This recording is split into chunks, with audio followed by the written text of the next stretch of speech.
Hello there, and good morning, good evening, good afternoon to you, wherever you are in the world. If you're a returning visitor or new to the channel, as always, I welcome you and I thank you in advance for being part of my journey. And I sincerely hope that you will actually enjoy the content that I load on here as I share information with you. Now, just a reminder that I put in chapter timing so that if there's something that you're specifically interested in, you can always come back at any particular time and go through it and find the spot that you're interested in. The other thing with putting in the chapters as well, of course, it gives you freedom and flexibility in case my videos get a bit long, which is quite common. Now, the other thing too, just a reminder to those that are returning, or if it's newbies to the channel, obviously this is new information. I do encourage people to put up their own experiences to share their knowledge, their understanding, as part of us all being able to grow and learn from each other. Because that's obviously how it happens. Back in the day, of course, I used to go to crystal community groups, you may as well say, where we would sit around, have a cuppa and chat about our experiences. Anyway, point I'm making is that if you have questions, because I may have information that might be new to you, or if you want me to expand on content, just make a comment because I will always try and respond to them. So just put it in the description. And if I don't respond to it fully, because it might be a complex question, I will actually just tag you and say, look, watch the video on Sunday. I'm going to respond to any questions on a Sunday if they require more expansion. So the Sunday videos are the Sunday yarning.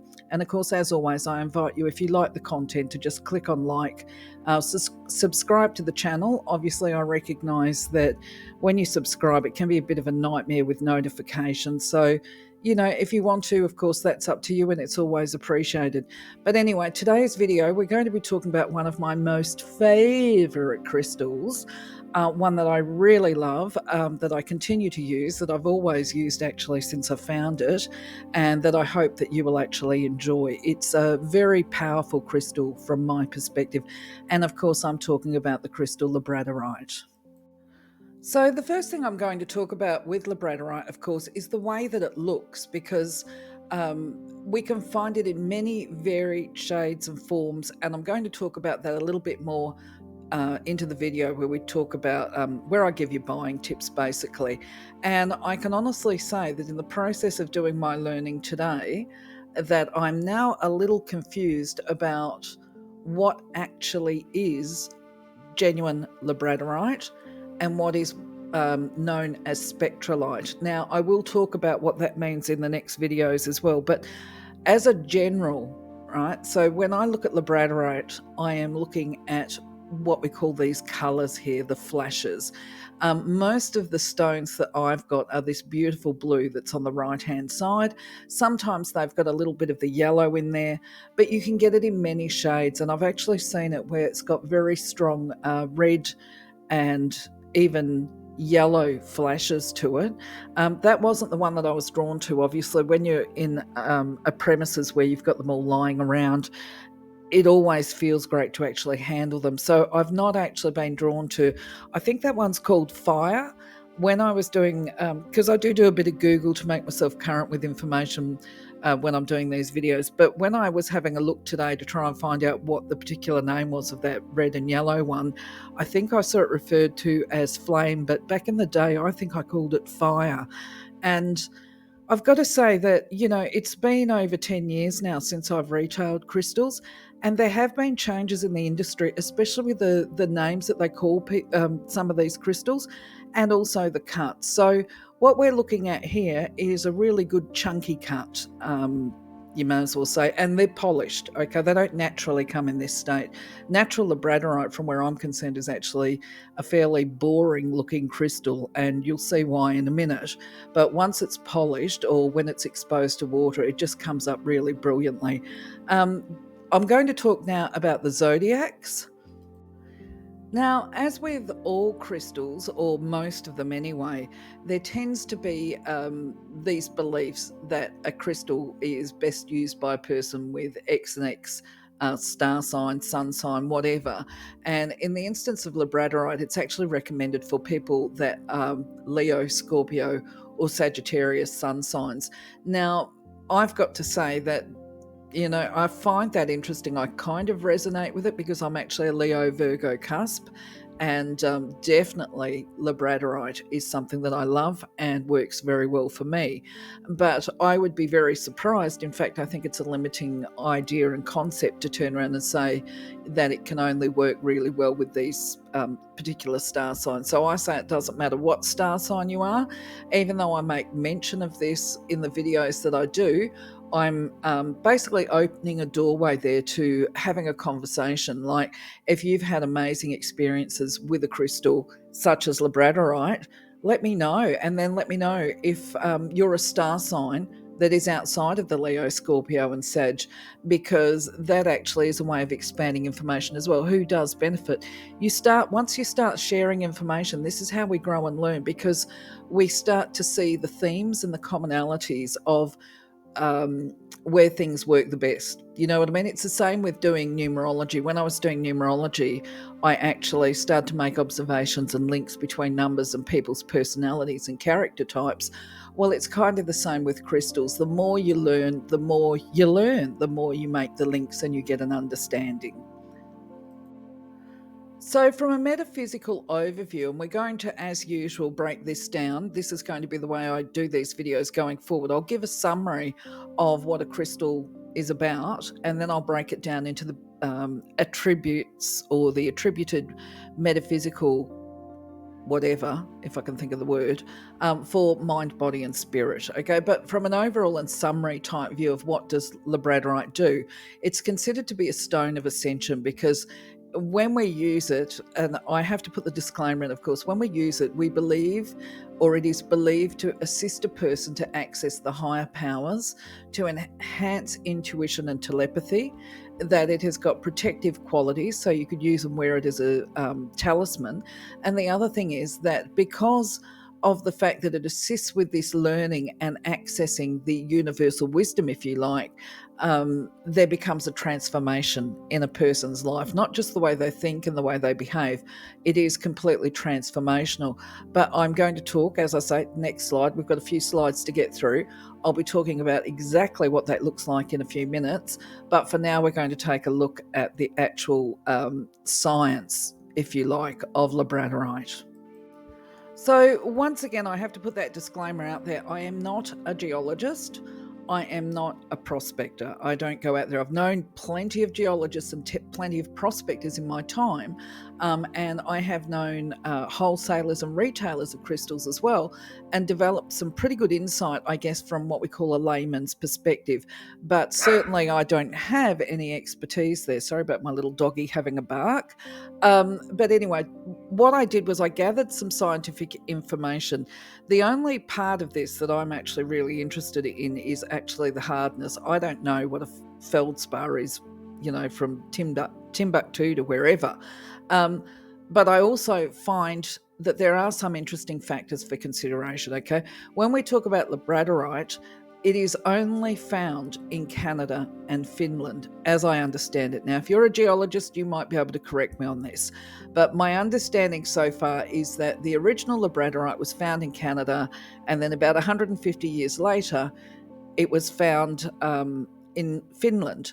The difference is that the type of Labradorite, this is what I believe, open to correction, like I say, is the Finland variety is that one that's got the rainbow in it. And we're going to talk about that in a moment.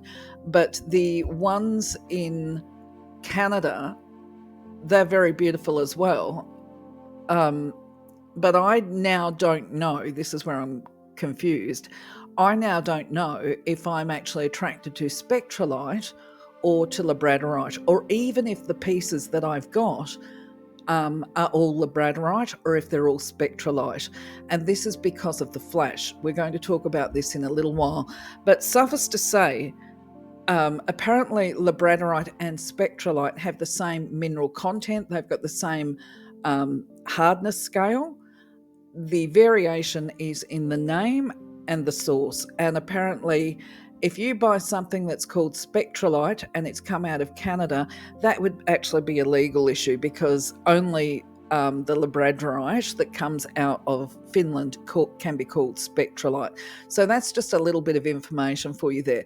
But what I did was I actually put this picture up of what we call Labradorite in the rough. Now, you can see by looking at that, that is a really boring stone. With the difference that you see a couple of little pieces there of the flash. You might need to, depending on how good your eyesight is, you might need to actually zoom in a little bit and take a look at that. But you can see that the flashes of colour, they are able to be seen where there's been a sharp break in the rock. Now, what I would imagine looking at the formation of these rocks is that was actually a much bigger rock, probably a boulder that has been broken and shattered to go into all of these different parts. Now, we can see that it's grey here, right?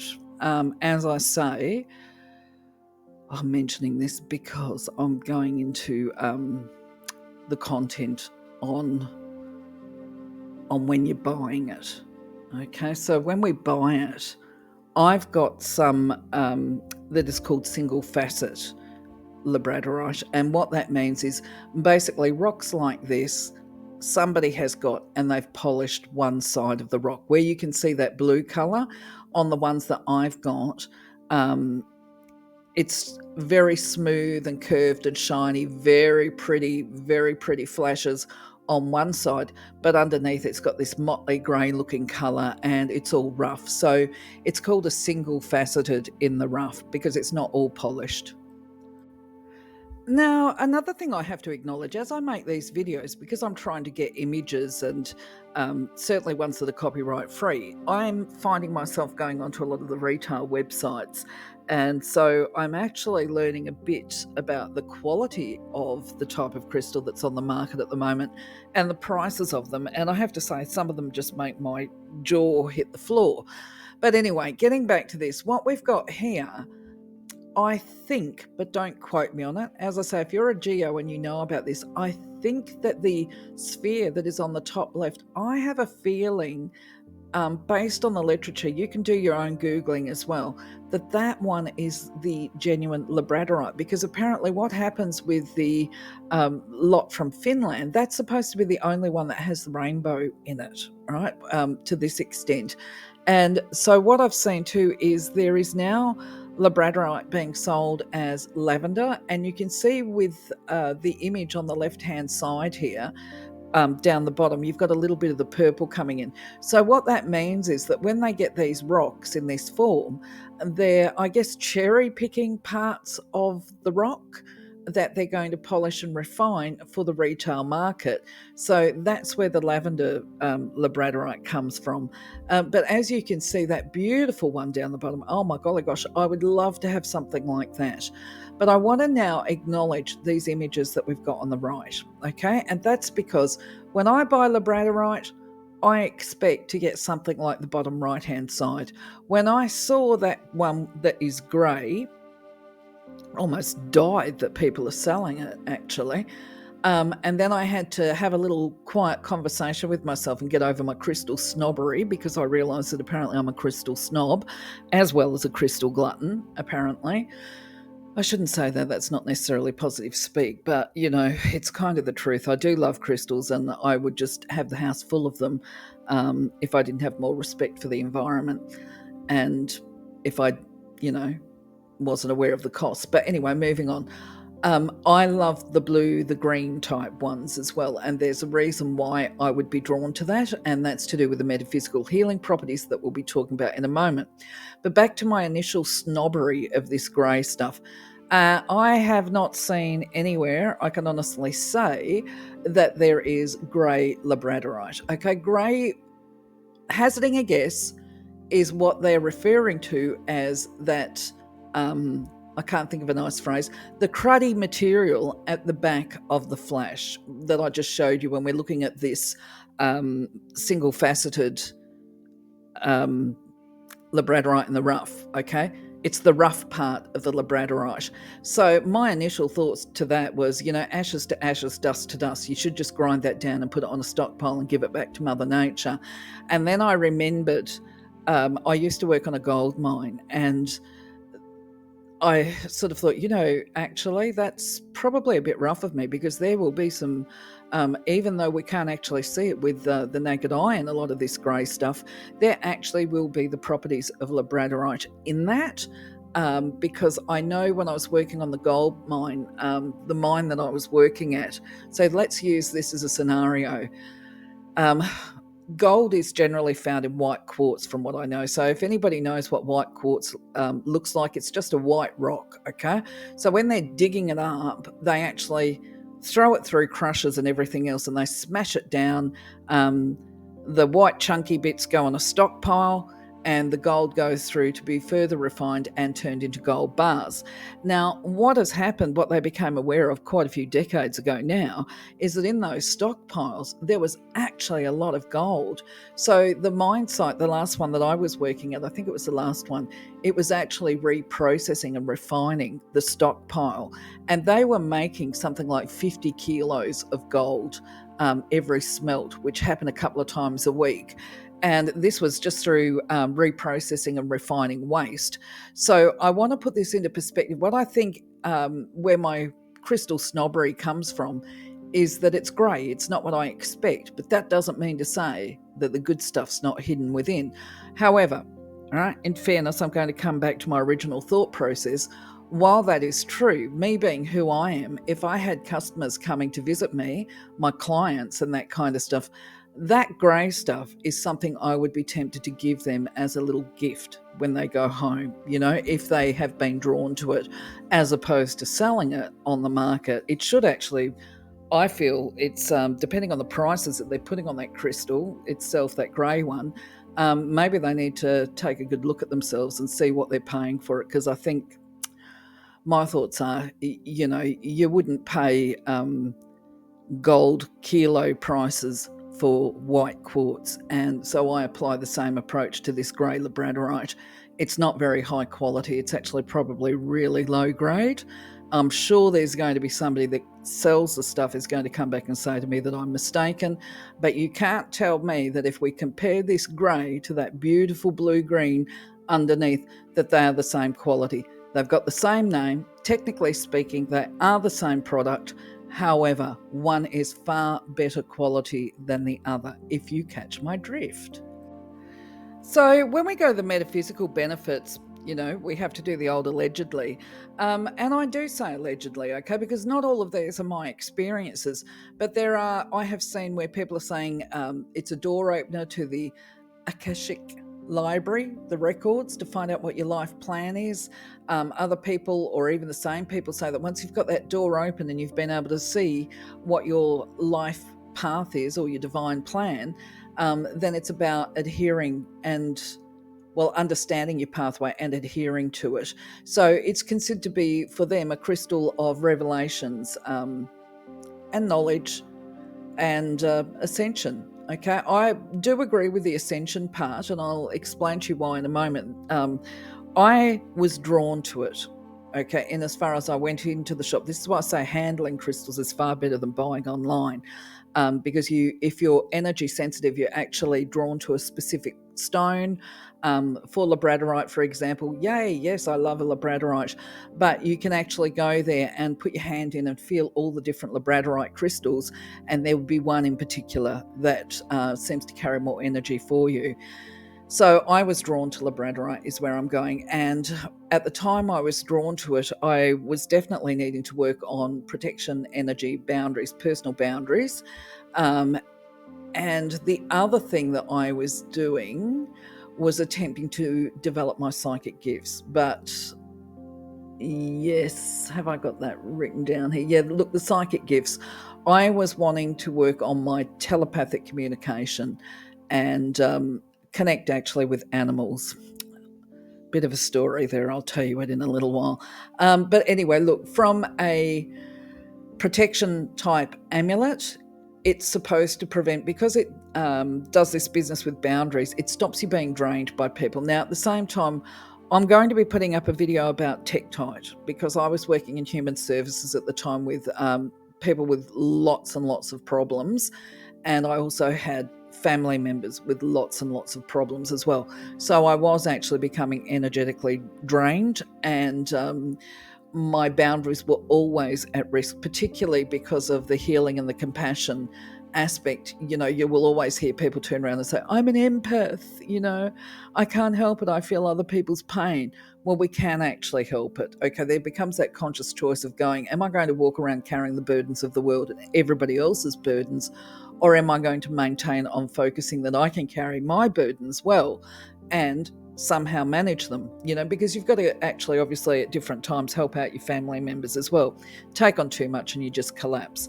So the idea for me was I needed to monitor not only my own boundaries as to how much I was allowing other people's energy to intrude into my aura, but also there's always a spin-off, just so that people are aware of this. If your boundaries are compromised and you're taking on stuff from other people, the reality is you will be actually intruding on other people's auras as well and draining them. Not necessarily the same people, it might be other people. It's that three-way stuff. So you become bogged down in X and Y, and then you go and relay to your friend, and you tell your friend all the stuff that's bogging you down, and they are probably sitting on the end of the phone as well thinking, I love you and I care about you, but gee, I just don't think I can take on board much more of this. These become the boundary issues. And like when we're well, we don't hesitate to say, have you got a moment? I've got a bit of a problem, but I want to talk to you, so you can still be friends.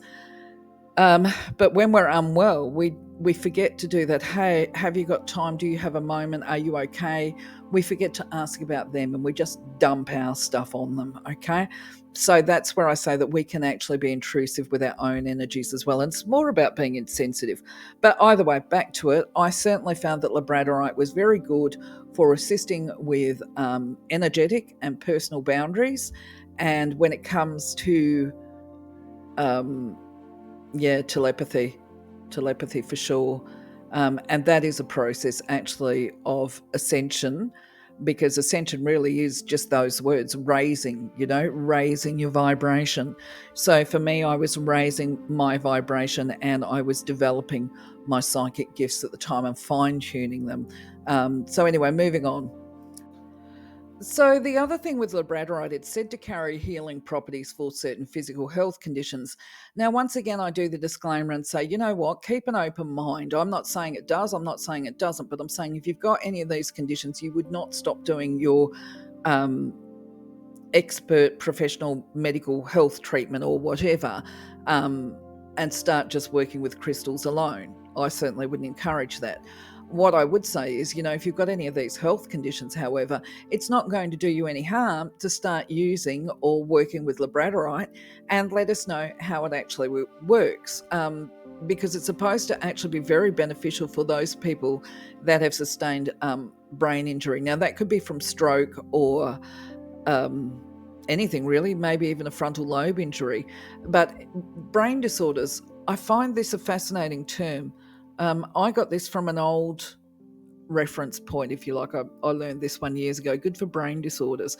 This was before I knew about neuropathy. Now, if you think about this, schemotherapy and neuropathy, that's all part of mental health and well-being. That whole patterning of people's behaviours based on their thoughts and their reactions, where it becomes embedded. So we could actually lump that into brain disorders and say, if you've got conditions like anxiety or depression or whatever, which is on the next slide, it's going to actually assist with the physiological symptoms. I believe this, I shouldn't say it's going to, it may well assist with the physiological aspects of those mental health conditions.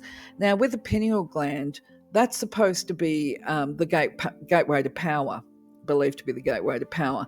And from what I understand, it can actually become calcified. Is that right? Either way, it's recommended for health of not only the pineal gland, but also the pituitary gland. And if people have got skin conditions such as psoriasis, it's said to help with skin conditions as well. So if you've got eczema or any kind of dermatitis and that kind of stuff, you could actually start working with that as a healing thing. Now, what you might do, by the way, if you've got any of these kind of disorders that I'm talking about so far, you could wear it on your body Or you could, if you've got a big lump of it, like what some of these images are, you could actually put that beside your bed when you're sleeping. You could even put it under your pillow if that's what floats your boat. The one that I'm interested in, and I haven't tried it, is actually wart removal. If you've got warts and some labradorite, how about you give it a go and let us know if it works? My thoughts run to that if you're going to be doing any wart removal with it, you would simply, I would imagine, rub the wart on a regular basis with perhaps your palm stone or whatever. Give it a wash afterwards, of course, and a cleanse. But yeah, please let us know. I should say as well, when it comes to metaphysical benefits, there was one I didn't really know where to put this. So it could be a physical thing, but it could be a mind thing. Apparently, if you're walking around at night, it offers physical protection if you're wearing it. This is the belief. Okay, I always got to put that in there. There is a belief that it can act as a physically protective amulet as well. There you go. So let's have a look at what it does allegedly for the mind. So speaking about it being a amulet and physical protection, for me it was like, well, that's going to make you feel better, isn't it? If you feel safe, that's got to be a emotional mind metaphysical benefit if you're walking around late at night. Either way, moving on from that, when we talk about emotional and mental type attributes, apparently it assists to overcome depression and it helps to calm the nerves and reduce stress. It is said to enhance and stimulate memory and mental processing, thought processing we're talking about, and to enhance mental alertness, which is this intellectual expansion. What else? I think that's about it. Moving on. So there's a little bit of complexity here for talking about which chakra you would use with labradorite, and this is because of the colours. Okay, now realistically, the colour of the labradorite is going to dictate which chakras it works with and which activates. And look, I've got to be honest, I actually am a believer that work with whatever, because the universe is going to send that. If you're holding it in your hands, right, and meditating on it, the universe is going to direct it to the chakra that it needs to go to. I don't feel that you actually need to place the labradorite on any specific chakra, but what you could do in your healing activities is visualize the light coming in through your head and going to the crystal, charging it or whatever, and then bringing it back into the specific chakra that you're trying to activate or energize.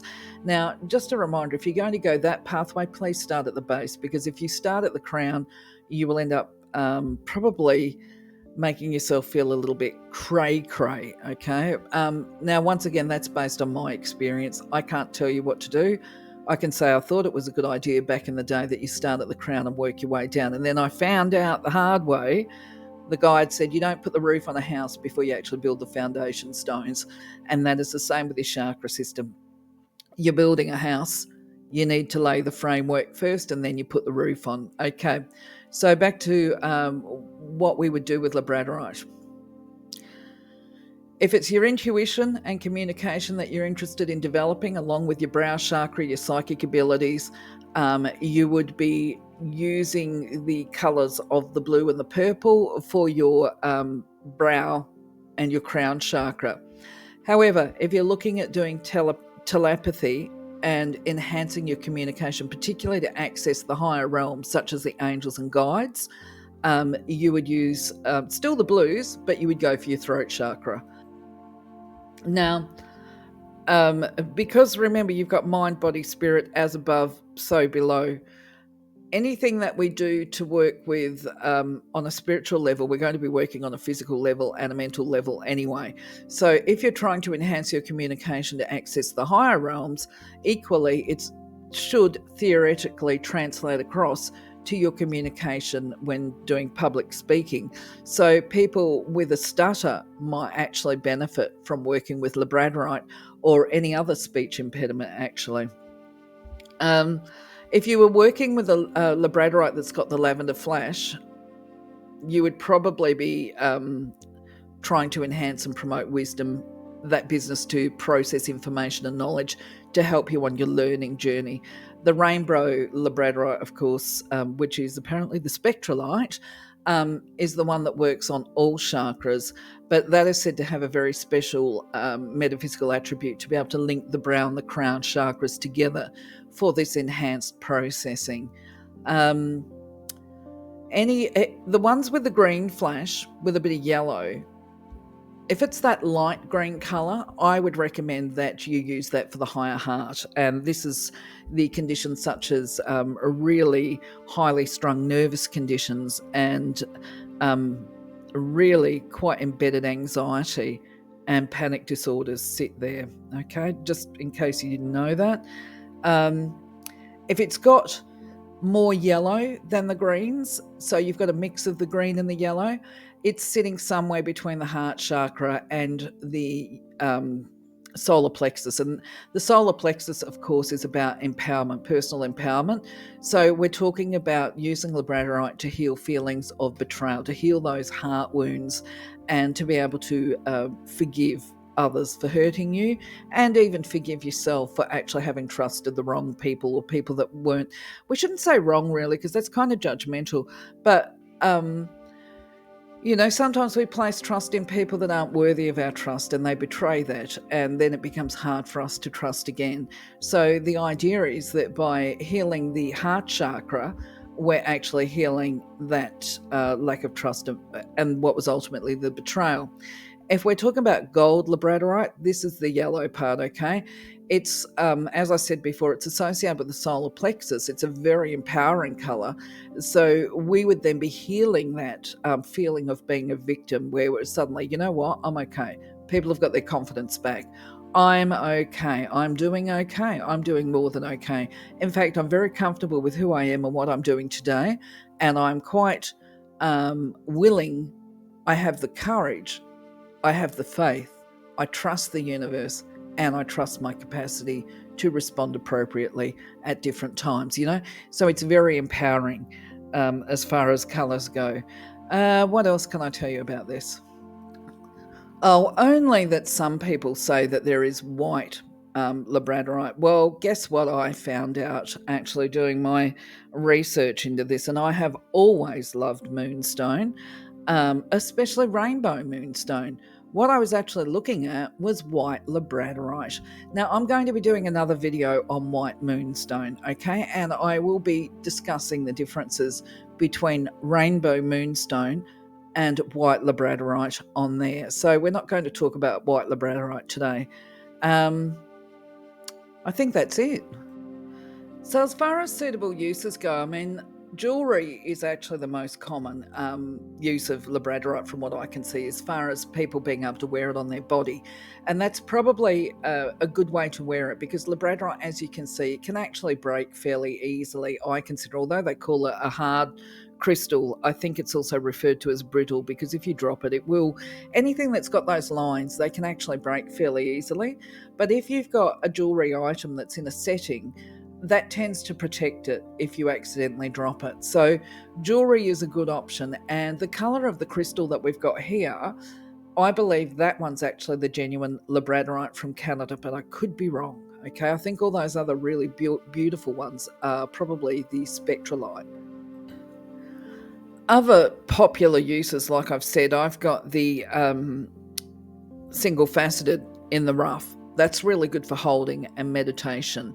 Equally, palm stones, and people carve crystals as well. They're all very good for holding. Tumbles are good for wearing on the body. And of course, when you've got those big towers and the obelisks and all of this kind of thing, they're actually wonderful to put in your room as an ornamental piece. I also understand too that when it comes to labradorite, you can actually put it in a corner of your living space, part of the whole feng shui thing, as a prosperity magnet or a magnet for money. Now, I'm going to talk about the telepathy and the animal communication bit just really briefly, because this was actually where I really tested out. Well, I believe I tested out labradorite. Was I had this desire that I wanted to, as I said before, develop my telepathy and animal communication. And of all the places to test it out, I did it in Bali. I think I'd just got my labradorite before I left. And I had this thing, I was so disappointed when we went to the monkey forest and found out that apparently you're not allowed to touch them and you're not allowed to encourage them or whatever. And I said to the guy, well, what happens if the monkeys come to you? He said, if the monkeys come to you, he said, the monkeys come to you. We can't tell you off for that. They fine people if you are the one encouraging them. So what I did was I thought I would try it out. So I sat down in this area because I saw the Monkey King lying on the ground and he had all these little monkeys around him jumping all over him, picking fleas off and all of that kind of stuff. And I thought, oh, if I sit here long enough, I might be able to telepathically communicate to a little monkey that it should come and visit me and let me pet it because, that's what I want to do, as you do. I just need a cough. So I sat there, focusing the energy, sending it stupidly, actually, all part of a learning curve, to the group of monkeys where the Monkey King was, like, pick me, come over to me kind of thing. And then all of a sudden, this little baby one, it was so cute, it sees me, responds to my call, and jumps on my shoulder. So that was just lovely. And I was feeling very special because it was stroking my head and treating me like it was treating the Monkey King. It was going through my hair looking for fleas.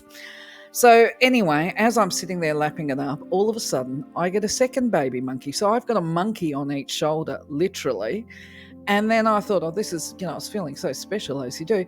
And then all of a sudden I've got a third one on my back, right? So I've got one on each shoulder and one basically with its legs wrapped around my neck. And they're all trying to pick fleas off my hair. And then these three little monkeys get in a fight over my head. So round about then, I'm thinking to myself, this is actually not really the best idea. This is not really what I could have or should have done. I started to have hesitation, as you do, because I'm thinking these things have got really big teeth. Now, I know that I'm protected, but if this is one of the reasons why tourists aren't allowed to touch them is because they get bitten and then they can get infections and that kind of stuff. And I thought, besides the fact that I'm not a fan of pain, I didn't really want to be bitten by them. I thought this was probably not a good idea. And then I started having, because once monkeys seem to be a bit like sheep, once one goes and does things, all the rest of them have to jump on board as well.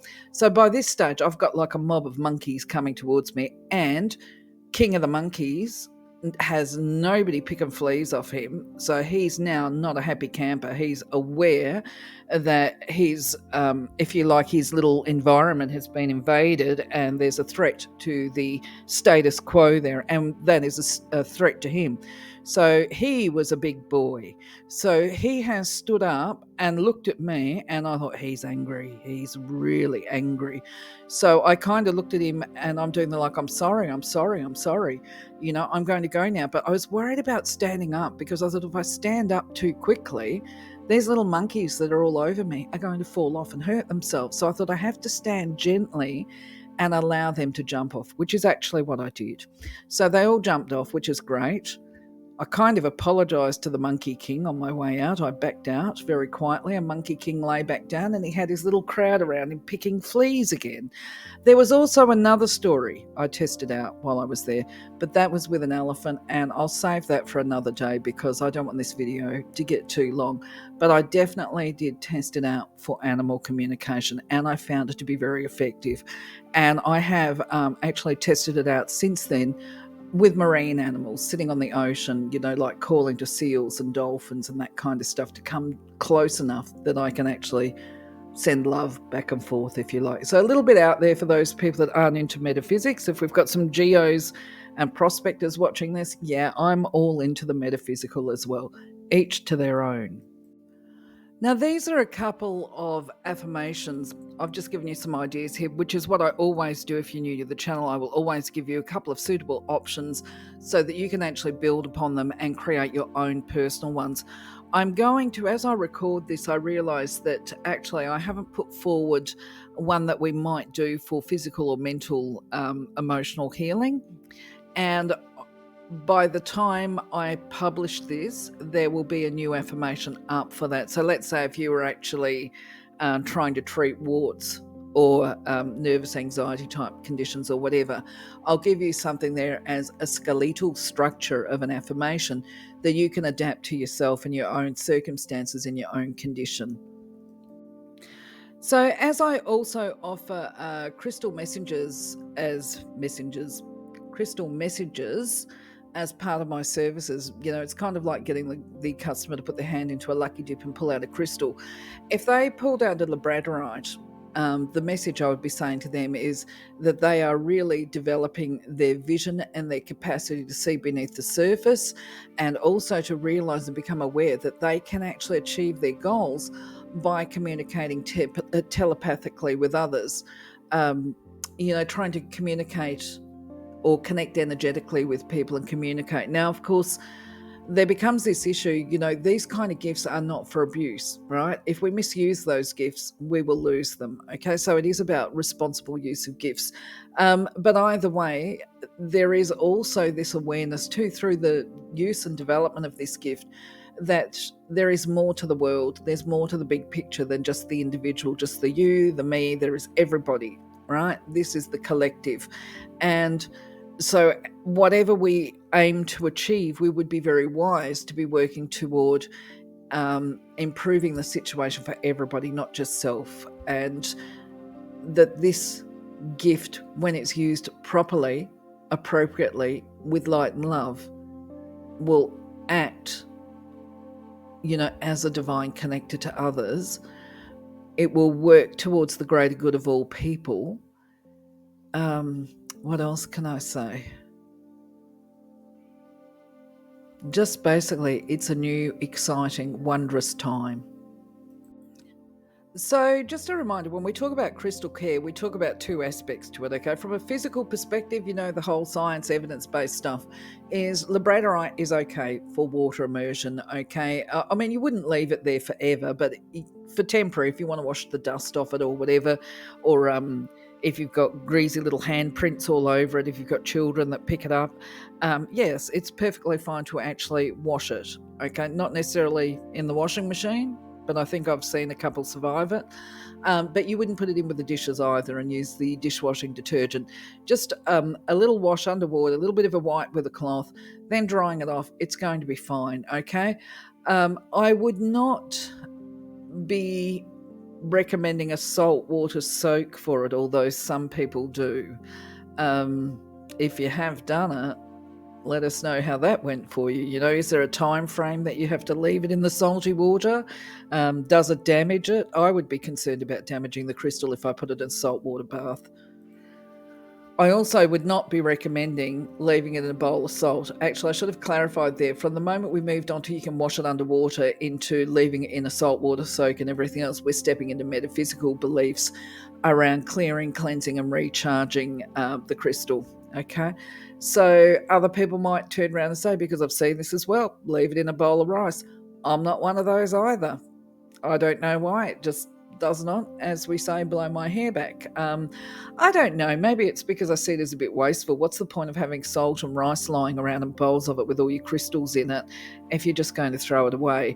And that's if you cleanse your crystals regularly. It just sounds a little pointless to me. I find smudging is probably the best way, beyond the fact that, yes, I do Reiki. So actually, let me clarify. For any of my crystals, including labradorite, selenite, great cleanser. I put them on a selenite log or I will hang them on a selenite tower. That's my usual way of cleansing. Every now and again, I will do a smudge, and that could be the Palo Santo, if that's how you pronounce it. I like frankincense and sage incense. And myrrh too. Actually, I like sandalwood as well and lavender because I like to mix them together in my essential oils. But anyway, going back to the smudging, if you have a preferred stick, how about you let us know? Or a preferred, what do we call it, aroma or method? What else? Yeah, look, obviously, because it's got the colours and the rainbows in it, because I am in Australia, I would not be recommending placing labradorite out in the sunlight. I think it would actually strip the colour out of the crystal, which would be very sad for me. It would lose all the flash and it would fade. However, you could put it out overnight under a full moon or even a waxing moon, or even in the rain, like I said before.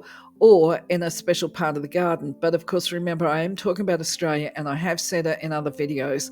If we're going to put our bright, sparkly stones in the backyard, they want to be so big that the birds can't pick them up, okay? Because if they're left out overnight, we all know those little tackers will come and grab it in the morning. I've had that happen way too many times. Good luck trying to pick up a palm stone unless it's a kookaburra, I suppose. But anyway, I don't think I can add any more to that. If you've got any ideas, please do make your suggestions and leave a comment. So, my friends, that is it for another day. Until next time, I'd like to wish you a wonderful day, blessed week, much love, and I'll catch you on the next video. Bye bye for now.